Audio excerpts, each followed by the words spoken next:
Welcome to Man Does Tech, where I solve the problems you didn't even know you had. Start by requesting options trading approval on Thinkorswim and accept the options agreement. Choose level 1 or 2 for basic long puts. Fund your account with enough buying power to cover the premium plus regulatory and exchange fees. Remember, commissions can change.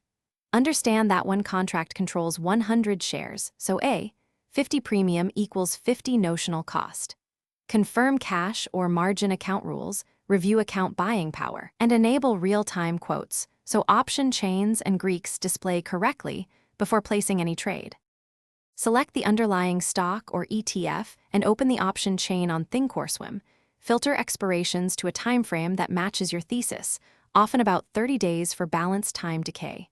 Choose a strike based on desired sensitivity, a delta near -0. 30 gives a moderately out-of-the-money put, while delta near -0. 50 is at the money like a directional bet. Always review Roman 4 rank and implied volatility. Higher Roman 4 increases premium cost and expected movement. Compare bid-ask spreads, volume. On Thinkorswim, go to the Trade tab, find the desired strike and expiration, right-click and choose by custom single order to compose a clean buy to open.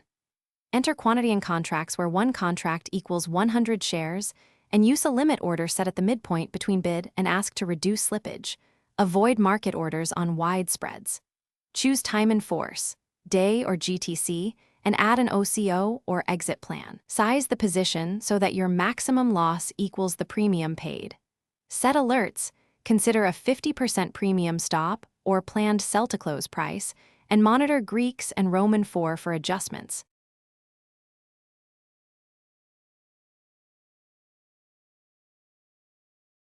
Thanks for watching. If you found this helpful, don't forget to like and subscribe.